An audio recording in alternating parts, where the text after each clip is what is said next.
Retail थी जिसमें 262 cable private किए जाते थे और सरकारी कंपनियां इसको बेचा करती थी।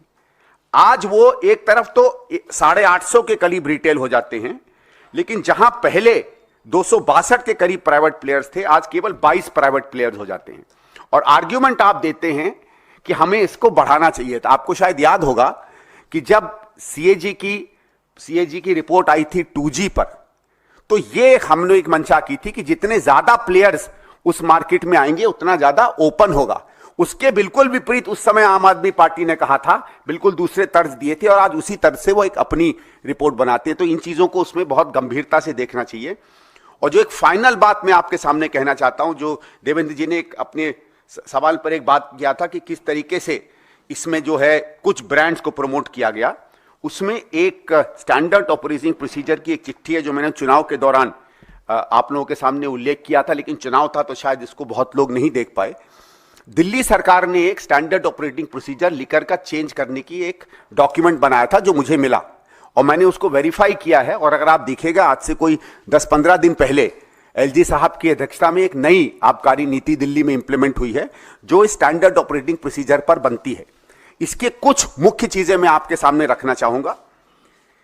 इस पे बात करते करते ये कहती है कि SOP for database transparent and online liquor ordering system that checks brand pushing, eliminates bias and reflects national, regional, local market shares।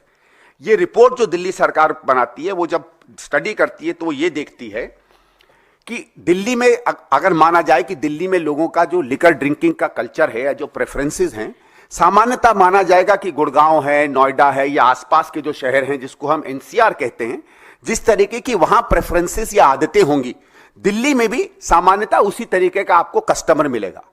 जब ये स्टडी करते हैं तो ये देखते हैं कि एनसीआर के इलाके में जिस तरह की ब्रांड्स लोग डिमांड कर रहे थे, उससे बिल्कुल विपरीत वो वाले ब्रांड दिल्ली में नहीं अलाउड होते हैं। जिसकी तरफ देवेंद्र भाई ने अभी इशारा किया कि कुछ ऐसे ब्रांड दिल्ली में पुश किए जा रहे थे जो माना जाए अगर दिल्ली के कल्चर वाले लोग जो गुड़गांव में और जगहों पर रहते हैं वो उनको प्रेफर नहीं करते हैं। इस कारण से ये रिपोर्ट कहती है, however it seems that the reality is completely opposite with a plethora of complaints regarding brand pushing and brand suppression। मतलब दिल्ली की सरकार डेलिबरेटली कुछ ब्रांड्स को पुश कर रही थी और कुछ ब्रांड्स को दबा रही थी। उसके बाद वही आगे चल के कहती है कि certain brands are pushed in Delhi contrary to custom choice. यह मतलब है कि सरकार की रिपोर्ट खुद कहती है कि हम लोगों ने जो काम किया है उसमें मार्केट का कहीं प्ले नहीं था, हम जबरदस्ती कुछ न कुछ ब्रांड्स थोपते हैं दिल्ली के ऊपर। वो ऊपर कुछ लिस्ट देती है इन ब्रांड्स की, और उसके बाद जो सबसे महत्वपूर्ण बात है उसमें आती है, मैं थोड़ा सा पैराग्राफ पढ़ना चाहूंगा। The menace of brand pushing not only डिसरिगार्ड्स actual consumer preference but undermines fair market competition. और अगर सरकार की तरफ से मार्केट कॉम्पिटिशन अनफेयरली डील किया जाता है तो ये करप्ट प्रैक्टिस में आता है। उसमें कहा है कि the practice has become to sell what is ordered and order only what one likes to sell. मतलब जो हम चाहेंगे हम वही बेचेंगे, जो हम चाहेंगे अपने मन से उसको हम बेचेंगे। इसके मतलब है आर्बिट्रेरी है, और शराब में कोई परोपकार में किसी शराब की कंपनी की मदद नहीं करता है। फिर उसमें दिया जाता है कि इसमें एक परवर्स इंसेंटिव आता है, और जो आखिरी लाइन है, जो सबसे इंपॉर्टेंट लाइन आती है, analysis of the above top brands जो दिल्ली में पुश हो रहे हैं reveals that most of them have their plants based in Punjab. Punjab में किसकी सरकार है ये बात आप देख लीजिए, और वो लिस्ट भी वही रिपोर्ट देती है कौन सी वो कंपनियां हैं जो पंजाब में बेस्ड हैं।